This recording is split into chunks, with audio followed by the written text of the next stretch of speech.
The station called Vayara Prime floated in the dead black of space like a city made of glass and metal. It was the largest military training academy in the entire galactic coalition, and every year it swallowed thousands of recruits from hundreds of different worlds. They came in scared, confused, and soft. They left as soldiers, or they did not leave at all. Sergeant Instructor Calveth stood in the processing hall with his 4 arms crossed over his chest. His body was covered in dark brown chitin plates that clicked softly when he moved. He had been a soldier for 32 years and an instructor for 12 more. He had trained Gorath, who could crush stone with their bare hands.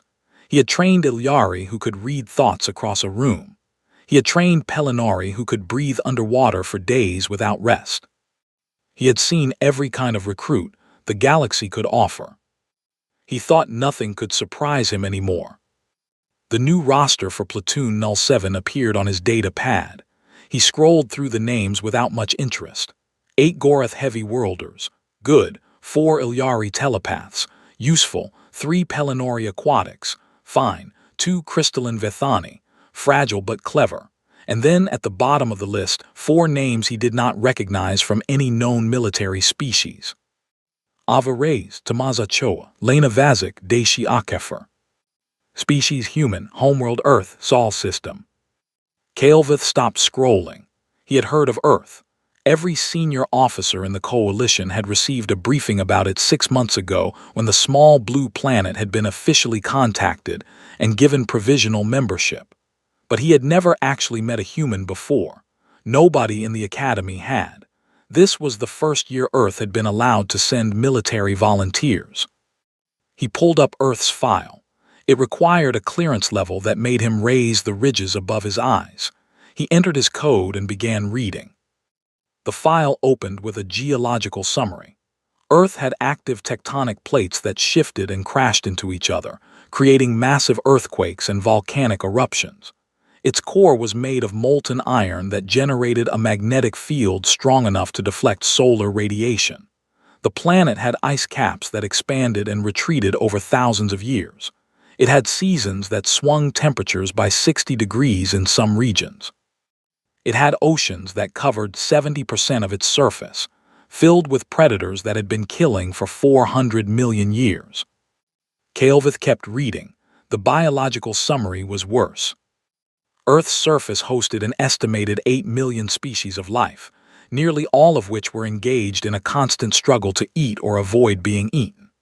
The dominant species, humans, had no natural armor, no venom, no claws worth mentioning, no telepathy, and no ability to regenerate lost limbs. They were soft-skinned, slow compared to most predators, and physically unremarkable. And yet they had conquered their entire planet. The file explained how humans were persistent predators. In their early history, they had hunted animals not by being faster or stronger, but by chasing them, for hours, sometimes for an entire day. They would follow a creature under the burning sun, walking and jogging while the animal sprinted, rested, sprinted again, and slowly overheated. The human would never stop. Eventually, the prey would collapse from exhaustion, and the human would simply walk up to it and kill it. Calveth read that paragraph twice. Then he read it a third time. The file continued. Humans had mastered fire over 1 million years ago. They had developed tools, then weapons, then agriculture, then cities, then machines, then nuclear energy, then spaceflight. They had done all of this in a geological blink. Their planet had tried to kill them with ice ages, super eruptions, plagues, and asteroid impacts. They survived every single one. At the bottom of the file was a note from the Coalition Xenobiology Bureau. It was stamped in red and marked with the highest caution rating. Class 12 Deathworld, survivable only by native fauna, do not attempt colonization. Class 12. Calveth had trained soldiers from Class 4 and Class 5 worlds before. He had never even met anyone from a Class 8. The scale only went to 12. Earth sat at the very top. He closed the file and told himself the scientists were being dramatic. Humans were a young species. They had barely left their own system. How dangerous could they really be? The answer walked through the processing hall door 20 minutes later. There were 4 of them, 2 women and 2 men. They wore simple gray uniforms and carried their bags over their shoulders.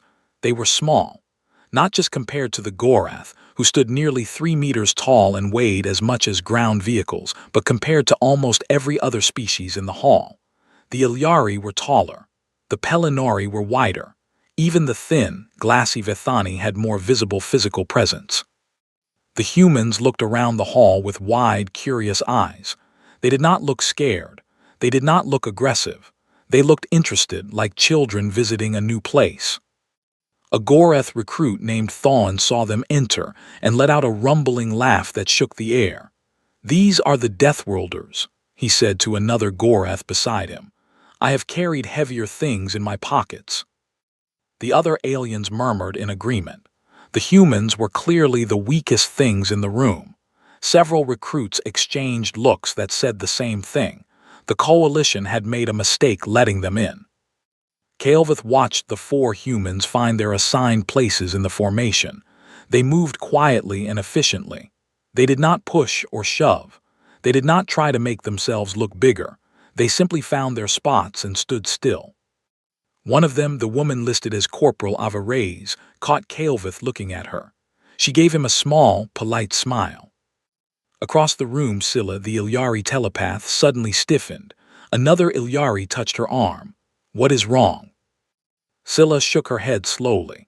She had instinctively reached out to read the emotions of the new arrivals, as she did with every new person she met. What she found in the smiling human woman made her pull back like she had touched something hot. "I do not know," Scylla whispered. "Something about her feels wrong, not evil, not angry, just too much. Like there is a fire inside her that she keeps in a cage." Kael'veth stepped forward and addressed the full platoon for the first time. His voice was deep and hard and carried across the hall without effort. "Welcome to the Academy. You are Platoon Null 7. You come from different worlds, different species, different lives. None of that matters here. Here you are all the same. Here you are nothing. And if you survive what comes next, you will become something." He paused and looked across their faces. Gorath stone, Ilyari calm, Pellinori wetness, Vethani crystal, and 4 soft, small, smiling humans. "The coalition survives because its soldiers do not break," he said. "That is not a saying. That is a fact. If you can break, this place will find out, and it will send you home." He turned and walked away. Behind him, Corporal Reyes was still smiling. Scylla looked away from her and decided, very firmly, that she would not read that woman's mind again.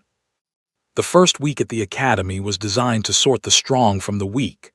Every morning began before the station's artificial sun had fully brightened, and every night ended long after it had dimmed. The recruits of Platoon Null 7 ran, climbed, crawled, fought, studied, and suffered together. And very quickly, a natural order began to form. The Gorath dominated every strength exercise. When the platoon was told to lift heavy crates and carry them across the training yard, Thawne and the other Gorath picked them up like toys. Their muscles were dense as rock, packed under thick gray skin that could stop a blade. They were built for power, and they knew it. The Ilyari dominated the tactical simulations. Working together through their telepathic link, they could coordinate movements without speaking a single word. In squad-based exercises, they reacted to threats before anyone else even noticed them. Their minds moved faster together than any individual could match. The Pellinori owned the aquatic modules. In water, they were beautiful and terrifying, cutting through underwater obstacle courses in half the expected time. On land, they were slower, but in their element, nothing could touch them. And the humans were average. Not bad, not good, just average. They finished strength tests in the middle of the pack.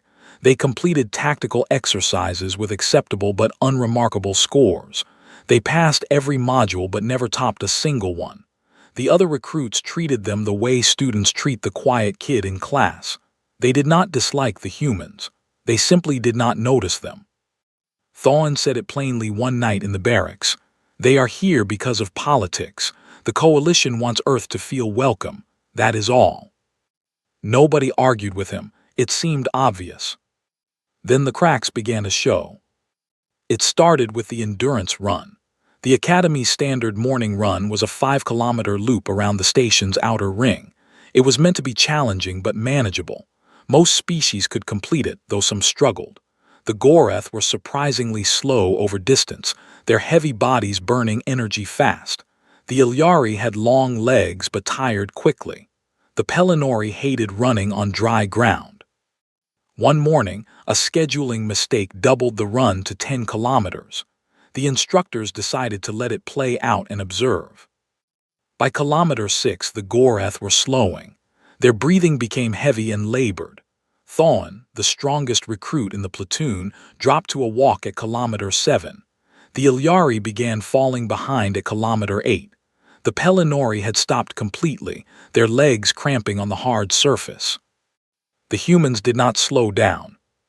They ran at the same steady pace they had started with. Not fast, not impressive, just constant, like machines that did not know how to turn off. They passed the struggling Gorath without even breathing hard.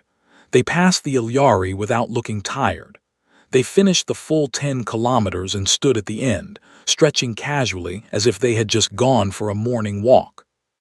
Kael'veth watched from the observation deck. He pulled up a term from Earth's file that he had dismissed before: persistence predation, the ability to simply outlast anything alive. He had thought it was ancient history. Now he watched 4 humans prove it was still in their blood. The second crack came during a grappling exercise. Recruits were paired off for hand-to-hand combat training. Private Tamaz Ochoa, one of the quieter humans, was matched against a mid-sized Gorath. The fight was short. The Gorath threw Ochoa to the ground hard enough to make the floor ring. In the process, 2 of Ochoa's fingers bent sideways with an audible snap. The Rithani medic rushed over and began scanning the damage. The bones were clearly broken. 2 fractures, 1 displaced.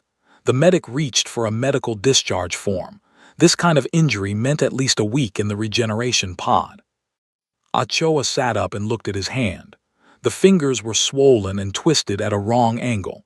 He flexed them once, winced, and then asked the medic for tape. "Tape," the medic repeated. "Medical tape, to hold them together." The medic stared at him. "Your bones are broken." "I know, they will heal, just tape them for now." The medic looked at Kael'veth, who gave a slow nod. Ochoa's fingers were taped together and he walked back to the training mat. He fought 3 more rounds that day. He lost all 3, but he fought them, with broken fingers, with bones grinding against each other under a thin layer of adhesive. The Gorath who had broken his fingers watched this with an expression that was hard to read. It was not respect exactly. It was something closer to confusion. Pain was supposed to stop you. That was what pain was for. Why was this small creature ignoring it? The third crack was the widest. The environmental survival chamber was a massive room that could simulate almost any planetary condition. Recruits were cycled through extreme heat, extreme cold, low oxygen, and high humidity. Each species had known tolerances. The Gorath thrived in heat but shut down in cold. The Ilyari needed stable, moderate conditions. The Pellinori required high humidity but could not handle dry heat. The chamber cycled through all 4 extremes in one session. Every species struggled with at least 2 of them. Some recruits collapsed. Some had to be pulled out by medics. The humans survived all 4. In the heat, they sweated. Their bodies pushed water through their skin to cool themselves, a process so strange that the Pellinori recruits turned away in disgust. In the cold, they shivered, their muscles vibrating rapidly to generate warmth. In low oxygen, they gasped and panted but slowly adjusted, their breathing changing rhythm as their bodies extracted every molecule of air they could. In the humidity, they simply endured, wet and uncomfortable but functional. Scylla was monitoring the chamber from outside. She felt the humans' bodies through her telepathic sense, and what she felt made her step back from the observation window. Their bodies were at war with themselves. Their internal systems were fighting the environment on every level, making hundreds of tiny adjustments every second. Hearts beating faster, blood vessels expanding and contracting, chemical signals flooding through their brains. It was chaos. Controlled, directed, purposeful chaos. "How do they function like that?" Scylla whispered.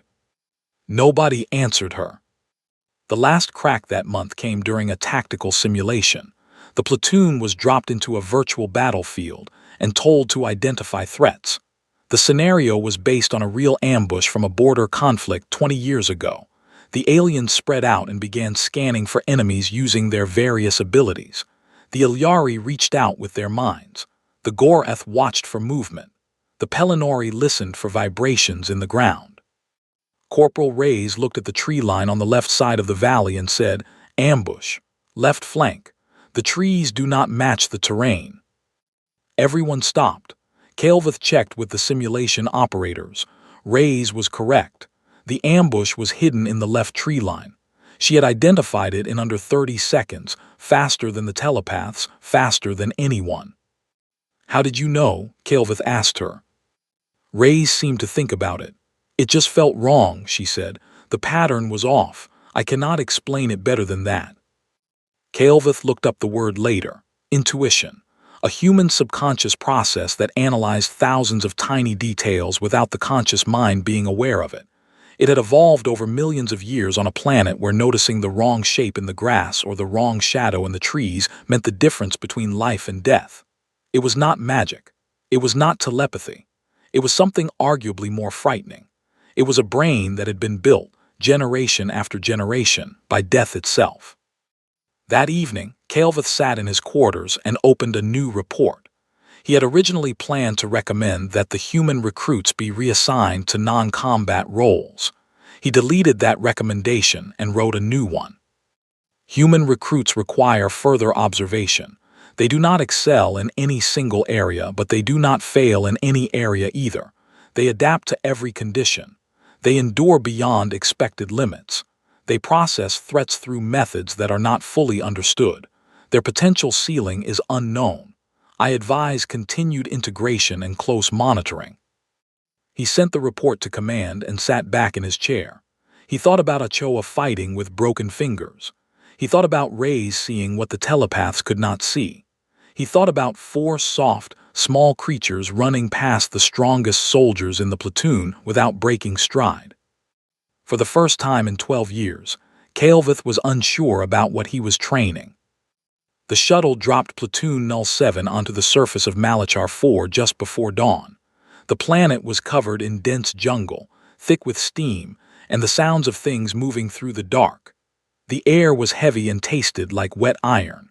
The sky above was a pale green, lit by 2 small moons that hung close together like a pair of watching eyes. Calveth's voice came through their communicators one final time. "You have 5 days.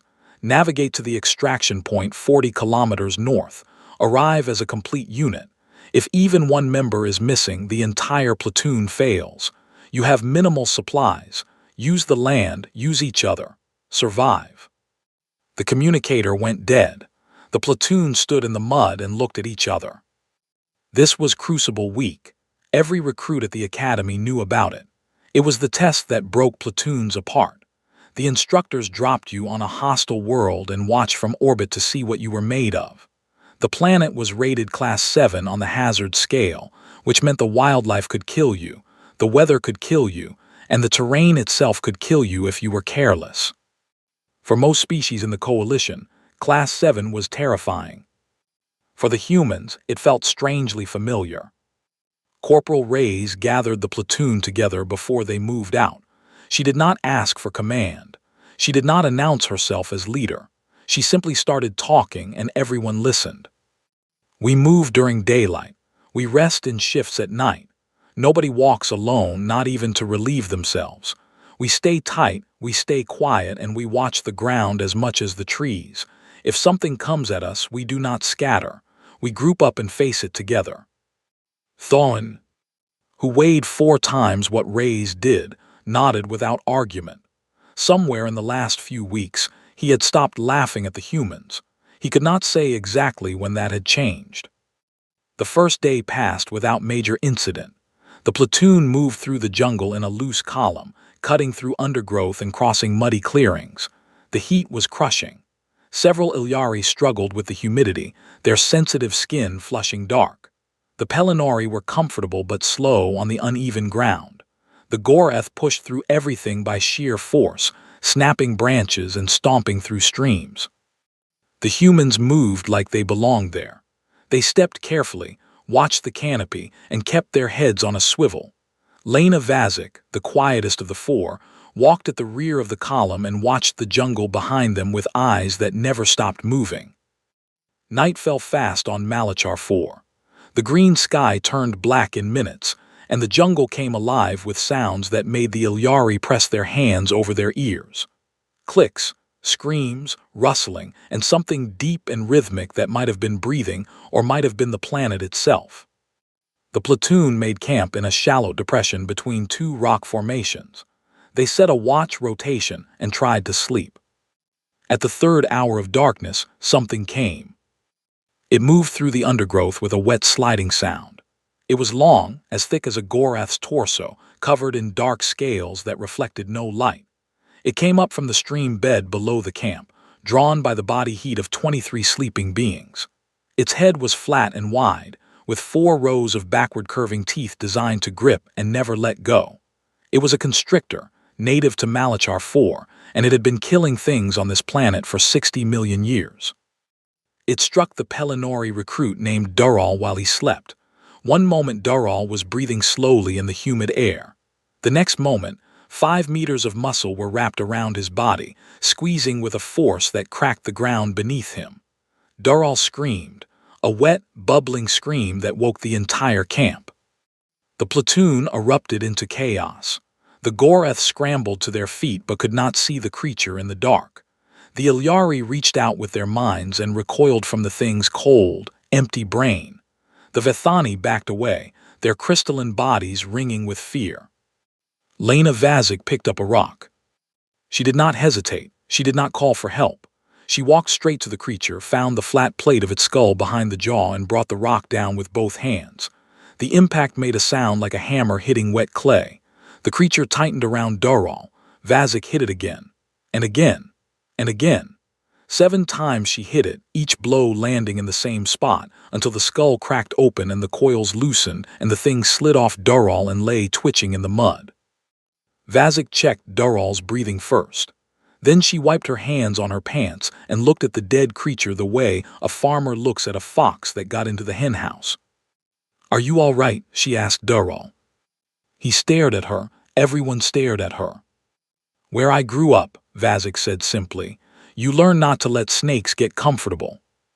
Nobody slept much after that. On the 3rd day, they reached the river. It was wide and fast and brown with mud.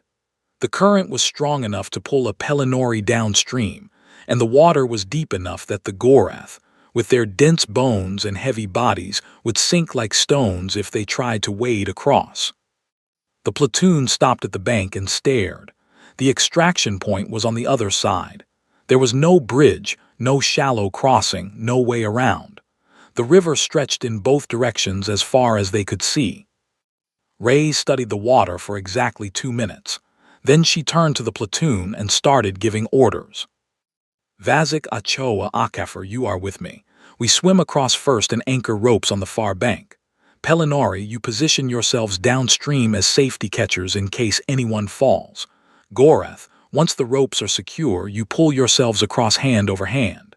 Ilyari, you go with the Goreth and keep the line steady with your coordination. Vethani, you ride the Goreth's backs. Nobody touches the water alone." Thawne looked at the river, then at Ray's. "You can swim in that." Ray's was already pulling a coil of rope from her pack. "We will find out." The 4 humans entered the river together. The current hit them immediately, trying to tear them from the bank. They fought it the way they fought everything, not with overwhelming power but with relentless, stubborn refusal to stop. They kicked and pulled and gasped and swallowed water and kept going. It took them almost 20 minutes to cross a distance of 40 meters. When they reached the far bank, they were shaking and exhausted and bleeding from where the rocks had cut their skin. They tied the ropes off and waved the platoon across. Every member of Platoon Null 7 made it to the other side. On the fourth day, the Vethani recruit named Crystallis fell. A loose rock shifted under their foot and they went down hard. The sound was like glass breaking. Their lower leg fractured in two places, the crystalline structure splitting along its natural lines. They could not walk. They could barely move. Coalition training doctrine was clear. Mark the position of the wounded, continue to extraction and send rescue after. No one was expected to carry dead weight through hostile jungle. The mission came first. Ochoa knelt beside Crystallis and examined the fracture. Then he looked up at the other three humans. No words were exchanged. None were needed. Ochoa splinted the leg using branches and strips cut from his own uniform. Then the four humans built a stretcher from two long poles and a section of emergency blanket. They lifted Crystallis off the ground and began walking. For 11 hours, the humans carried the Vethani recruit through the jungle. They rotated positions every 30 minutes. When one stumbled, another took the weight. When the terrain got steep, all four carried the stretcher together, climbing with their legs burning and their shoulders raw. They did not complain. They did not suggest leaving Crystallis behind. They did not even discuss it. Kael'veth watched from an observation drone and said nothing for a very long time. When they finally stopped to rest, Thawne approached Reyes. "Why?" he asked. "Doctrine says to leave the wounded. The mission is what matters." Reyes looked at him with those steady brown eyes. "We do not leave people behind," she said. "That is not a rule we follow. That is who we are." On the last night, the temperature dropped sharply. The jungle went cold in a way that should not have been possible on this planet. Several species began to slow, their bodies struggling with the sudden change. Ochoa gathered dry wood. Akefer struck sparks from a rock and a blade. Within minutes, a fire was burning in the center of the camp. Several aliens had never seen open flame outside of a weapon. The Ilyari stepped back. The Vethani moved behind the Gorath. Even Thawne watched the fire with wide eyes, his instincts telling him that uncontrolled combustion was dangerous. The humans sat around it like it was an old friend. The warmth spread. Slowly, one by one, the other recruits moved closer. Scylla sat near Reyes and felt the heat on her skin. Through her telepathic sense, she reached toward the humans and felt something she had never felt before. It was old. Older than language, older than thought. It was a feeling of safety that went back 1,000,000 years, to the first time a small, frightened creature on a deadly world had pushed back the darkness with a handful of burning sticks and survived until morning. "Tell us about your world," Scylla said quietly. And the humans did. They sat around the fire on an alien planet and told stories about Earth, about oceans and mountains and cities, about storms and seasons and the way snow looked falling at night, about wars they had fought and mistakes they had made and the people they had lost and the things they had built from the wreckage. The platoon listened until the fire burned low. The next morning they reached the extraction point, all 23 of them, not one member left behind. It was the first time in 6 training cycles that a crucible platoon had arrived complete. Kael'veth was waiting at the shuttle. He watched the platoon walk out of the jungle and noticed something that made him very still. The other recruits had arranged themselves around the 4 humans without thinking about it, not in front of them, not behind them, around them, the way a formation naturally organizes around its strongest point. Nobody had given that order. Nobody had planned it. It had just happened. The final evaluation was supposed to be a simulation. A 48-hour wargame inside a controlled environment on the Academy's lower decks. Platoon Null 7 would defend a mock settlement against waves of combat drones that got harder with every round. The instructors would grade them on how long they lasted, how many objectives they held, and whether the platoon stayed together or fell apart. It began at dawn on a Tuesday by station time. The platoon took their positions inside the settlement, a collection of prefabricated buildings arranged around a central square. The first wave came 30 minutes later. 20 drones, basic attack patterns, easy to predict. The Gorath held the two main entrances. Their bodies filled the doorways like living walls, and the drones broke against them like water hitting rock. Thawne alone took down 6 in the first wave. He was grinning, if that is what you could call the expression a Gorath made when they were enjoying themselves. The Ilyari coordinated the platoon's movements from the center. Scylla and the other telepaths linked minds and passed information faster than any radio. When drones flanked left, the platoon knew before the drones had finished turning. When a new wave approached from the south, the defenders were already in position. The Pelennori ran supplies through the drainage channels beneath the settlement, moving ammunition and medical kits to wherever they were needed without exposing themselves to fire. And the humans did what humans always did. They adapted. Reyes watched the first 3 waves and found the pattern. The drones were programmed to probe defenses, find weaknesses, and then concentrate force on the weakest point. It was a standard tactical algorithm, predictable, so she made it useless. After every wave, she moved the platoon's positions. She shifted the Gorath to new choke points. She changed the Ilyari's communication patterns. She rearranged the defensive layout so that the weakness the drones had identified no longer existed by the time the next wave arrived. The drone operators watching from the control room had to keep adjusting their strategies, and every time they adjusted, Reyes adjusted faster. By the 20th hour, the platoon had not lost a single position. The drone operators increased the difficulty 3 times beyond the scheduled maximum. It did not matter. Reyes kept changing the game. But it was not just tactics. The humans brought something else to the fight that the drones could not account for. When a position was overrun, the humans counterattacked with a violence that startled even the Gorath.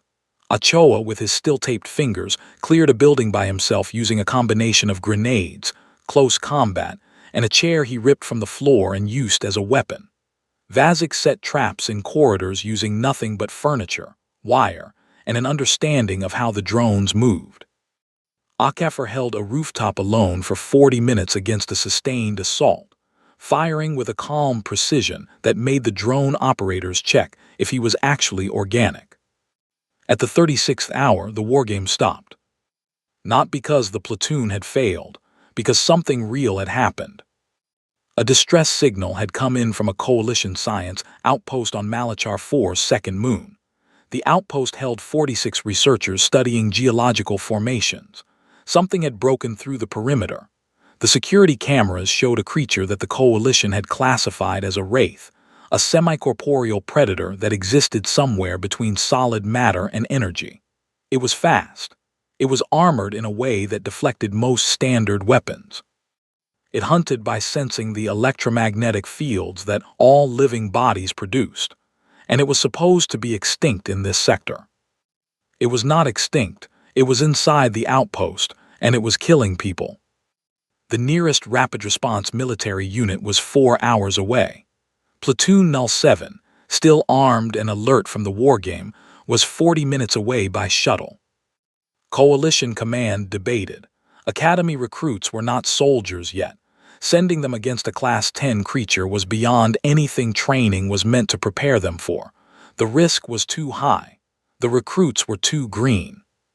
Kael'veth listened to the debate from the Academy's command center. Then he walked down to the wargame settlement where his platoon was still holding their positions. He looked at them, tired, bruised, 36 hours without sleep, but still standing, still together. He looked at the humans. Reyes was already checking her weapon. She had heard the comms traffic through the open channel. No one had told her to prepare. No one had asked for volunteers. She was simply ready. Platoon Null 7, Kael'veth said. There are people in danger. You are not required to go. This is not an order. This is a choice. Reyes did not look at the other humans. She did not need to. We go, she said. The shuttle dropped them on the moon's surface in a haze of dust and low gravity. The outpost was a cluster of white domes connected by pressurized corridors. Half the lights were out. The main airlock was torn open from the inside. The platoon entered in a tight formation.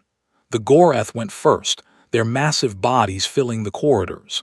The Ilyari spread their telepathic awareness ahead, scanning for the creature's mind. The humans moved in the center, weapons up, eyes everywhere. They found the first bodies in the third corridor. Two researchers, a Pellinori and a small avian species Kael'veth, did not recognize. They had been killed quickly. The Wraith had not eaten them. It did not need to eat. It killed because that was what it was designed to do.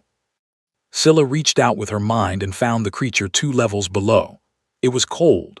Not cold like the absence of heat, cold like the absence of everything. An empty space shaped like a predator. She tried to get a sense of its thoughts and found nothing. No fear, no hunger, no anger. Just a machine of instinct wrapped in something that was not quite alive and not quite dead. They found it in the lower laboratory. It was bigger than the files had suggested. Nearly 4 meters long, low to the ground, covered in plates of something that looked like black glass. It moved like smoke, shifting between solid and translucent so fast that the eye could not track it. The platoon attacked. The Goreth charged with everything they had. Their fists hit the creature's body and slid off its shifting surface. Thoin grabbed it by what should have been its neck, and the creature phased through his grip and slashed him across the chest, opening a wound that went to the bone. The Ilyari tried to coordinate a focused psychic assault. The creature emitted a burst of neural static that dropped all 4 telepaths to their knees. Scylla screamed. Blood ran from her nose. The Pellinori tried to flank it. The creature moved faster than anything its size should have been able to move and cornered 3 of them against a wall. Standard tactics were failing. The creature adapted to everything the aliens tried within seconds. It learned Goreth attack patterns after 2 exchanges. It neutralized the Ilyari after 1 attempt. It predicted the Pellinori's movements before they made them.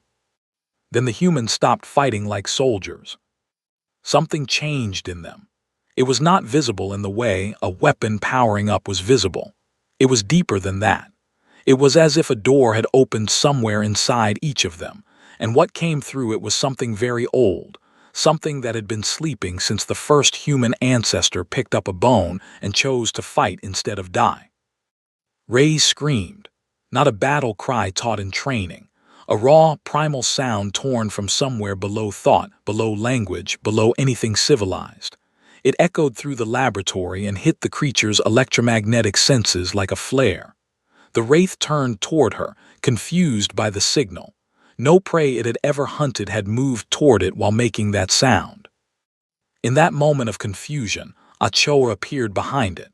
He had circled back through a corridor the creature had already cleared, moving through darkness and wreckage that any sane being would have avoided. He fired at the joint where 2 of its armor plates met, a weak point that should not have been visible from his angle. The creature spun toward him and Vazik called out from across the room, "Base of the skull, left side, when it turns."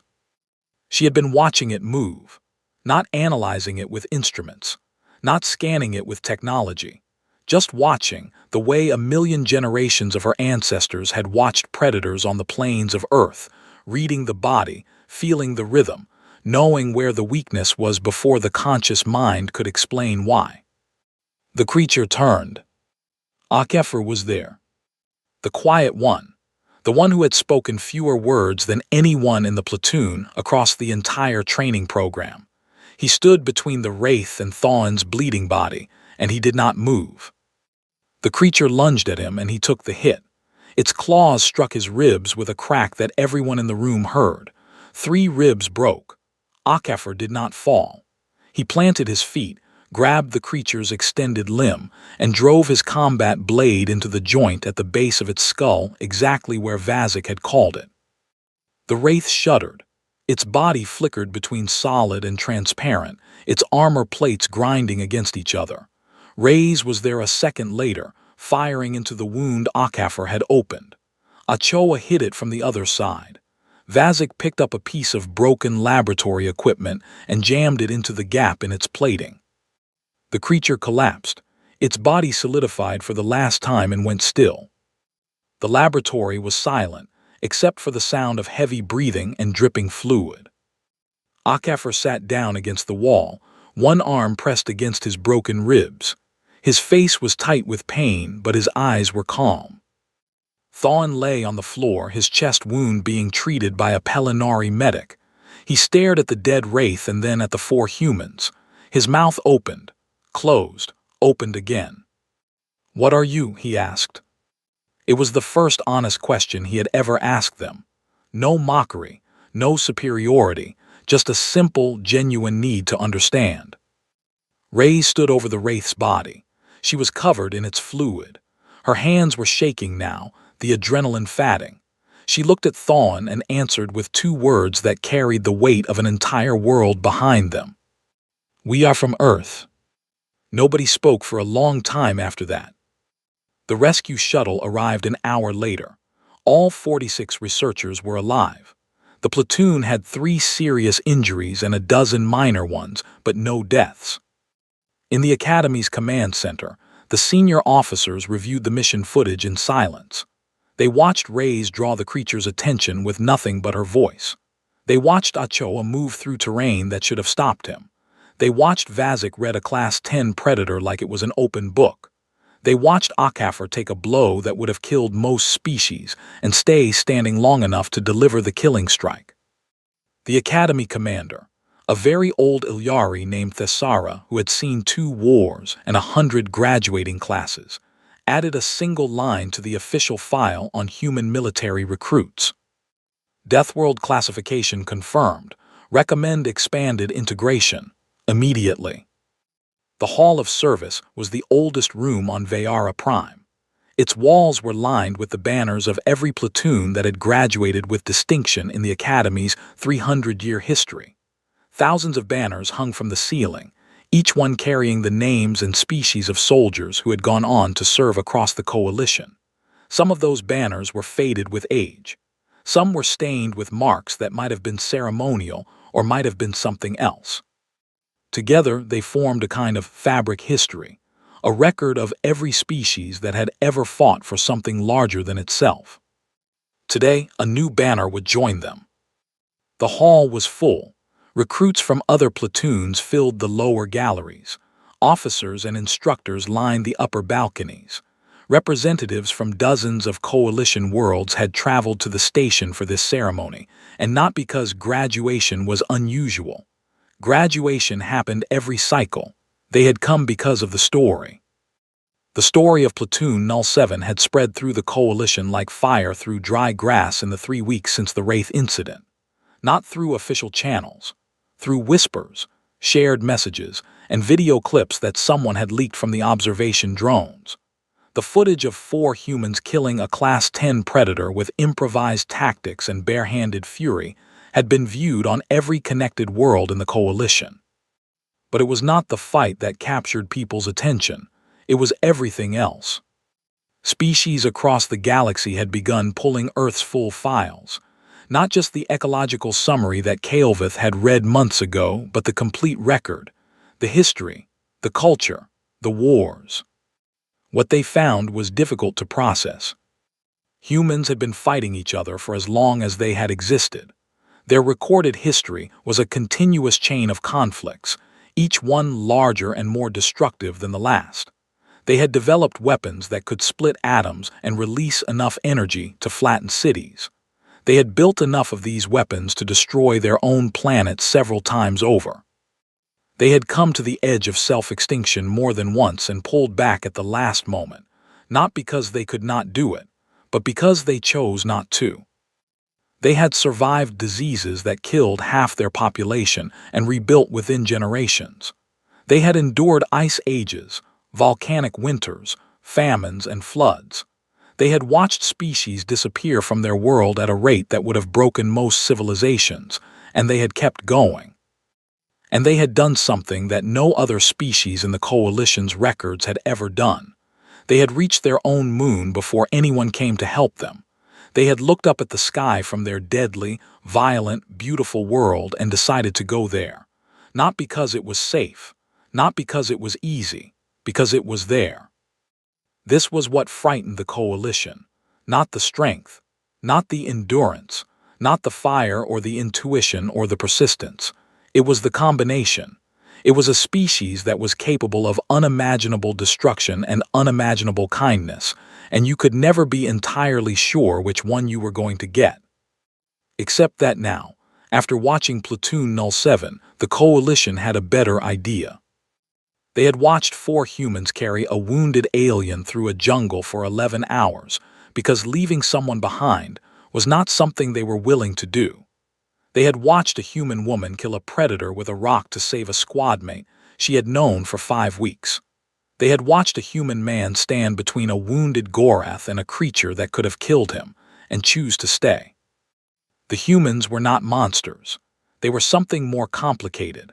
They were beings forged on a world that tried to kill them every single day, who had somehow emerged from that crucible with the ability to love as fiercely as they fought. Kael'veth stood at the front of the hall of service and looked out at the assembled crowd. Behind him, Platoon Null 7 stood in a single line. 23 soldiers, 8 Gorath, 4 Ilyari, 3 Pelennari, 2 Vethani, 2 from other species, and 4 humans. Thoin stood at one end of the line, his chest still bandaged from the wraith's claws. Scylla stood near the middle, her dark eyes calm and focused. Daral, the Pelennari who had been saved from the constrictor, stood tall and steady. Crystales, the Vethani who had been carried through the jungle, stood on a leg that was still healing but refused to sit. And in the center, neither ahead of the others nor behind them, stood Reyes, Ochoa, Vazik, and Akafer. Kael'veth had written his speech the night before. He had deleted it and written it again 3 times. In the end, he had set aside everything he had planned and decided to simply say what was true. "I have been an instructor at this academy for 12 years, he began. His voice carried through the hall without amplification, deep and steady. Before that, I was a soldier for 32 years. I have served alongside Gorath who could crush steel. I have fought beside Ilyari who could predict an enemy's movements before they made them. I have seen courage from every species in this coalition, and I have been honored to witness it." He paused. "But I have never seen anything like Platoon Null 7. The hall was very quiet. When the human recruits arrived, I expected them to wash out within the first week. They were small. They were soft. They had no natural weapons, no armor, no telepathy, no special abilities that I could identify. On paper, they were the weakest recruits I had ever been assigned." He looked at the 4 humans. Reyes met his eyes. Ochoa stood with his hands at his sides, his taped fingers finally healed. Vazik watched the crowd with her quiet, scanning gaze. Akafer looked straight ahead, solid as a wall. "I was wrong," Kael'veth said. "I was wrong in a way that I am still trying to understand. These 4 did not succeed because they were the strongest. They succeeded because they never stopped. They did not win because they were the fastest. They won because they refused to quit. They did not lead because they were given authority. They led because when things got hard, when the situation was at its worst, they were the ones still standing and still thinking and still fighting." I asked Corporal Reyes why she was the first to prepare when we received the distress call from the research outpost. She had not been ordered. She had not been asked. She simply heard that people were in danger and began getting ready. I asked her why, she said, because someone was in trouble. Kael'veth let those words hang in the air. Not a human, not a friend, not someone from her world or her species, just someone. That was enough. I have read Earth's file. I have read about their wars, their weapons, their history of violence. I know what they are capable of at their worst, but I have also seen what they are capable of at their best, and I believe, after everything I have witnessed, that their best is the truest part of them. Their world is called a Deathworld because everything on it is trying to kill everything else. The ground shakes, the sky burns, the water drowns, the animals hunt. And in the middle of all that chaos, these small, soft, stubborn creatures looked at the darkness around them and decided to build fires. They decided to tell stories. They decided to protect each other, not because it was easy, because it was the only way to survive. That is what a Deathworld produces. Not unfeeling killers, not invincible warriors. It produces beings who have seen the worst that existence has to offer and decided, every single day, to be kind anyway. He straightened. His chitin plates clicked softly. That is why Earth is called a death world. And that is why I am grateful, deeply and truly grateful, that they are on our side. The hall was silent for a long moment. Then Thawne began to clap. It was a human gesture he had learned from Ochoa 3 weeks ago. The sound of his massive hands striking together echoed through the hall like thunder. Scylla joined him, then Dural, then Crystales, then every recruit in Platoon 07, then the galleries, then the balconies, then the entire hall of service. The humans stood in the middle of it and did not cry, though at least 2 of them came close. 6 months later, the 4 of them had scattered across the coalition. Reyes commanded a mixed-species rapid response team stationed on the frontier. Her unit had the highest mission success rate in their sector. Every member of her team, regardless of species, said the same thing about her. She never asked them to do anything she would not do herself, and she never, ever left anyone behind. Ochoa trained combat medics at a coalition hospital station. He taught aliens how to set bones, stop bleeding, and treat wounds under fire. His first lesson was always the same. Pain is information, he told them. It tells you something is wrong, but it does not get to decide what you do next. Vazik worked in military intelligence. She had a gift for reading patterns in data that computers missed. Her colleagues called it magic. She called it paying attention. She never fully explained how she did it, and the Ilyari analysts who worked alongside her eventually stopped asking. Akafar, the quiet one, had requested assignment to the most remote and dangerous posting available, a listening station on the edge of coalition space, where the stars grew thin and the darkness between them grew wide. He stood watch there with a small team of aliens who had all specifically requested to serve with a human. When asked why he chose the hardest posting, he gave a short answer that his teammates later had printed on a plaque and hung in their common room. Someone has to watch the dark. Across the coalition, things were changing. Recruitment applications from Earth had increased by 8,000%. Human volunteers were being assigned to units on every front, and everywhere they went, they brought their strange habits with them. On a frozen outpost near the Kethani border, a Goreth patrol team sat around a fire for the first time. A human private had built it using scraps from a broken supply crate. The Goreth had never felt open flame before. They sat close and said nothing, and felt something ancient and warm that they could not name. On a space station orbiting a gas giant, an Ilyari analyst and a human intelligence officer worked late into the night. The Ilyari reached out with her mind and felt the humans' thoughts. They were loud and messy and full of conflict, as always. But underneath all the noise, there was something steady, something that would not break. On a transport ship carrying wounded soldiers home, a Pellinori medic watched a human nurse sing quietly to a dying Vethani recruit. The song was in a language the Pellinori did not understand. The melody was simple. The Vethani, who could not speak, closed their eyes and became still, not dead, at peace. In the Academy's Hall of Service, Platoon 07's banner hung among the greatest units in Coalition history. It was blue and silver, and it carried 23 names in 23 different scripts.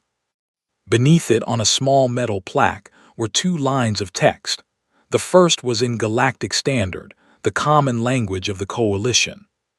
The second, added at Kael'thas's personal request, was in English. He had asked Reyes to choose the words, and she had chosen them without hesitation. The plaque read, "We don't leave people behind." And across the galaxy, in barracks and outposts and ships moving through the cold between the stars, beings from 100 different worlds read those words and understood, finally, completely, why Earth was called a death world. Not because of what it had made humans capable of surviving, because of what it had made them willing to do for others.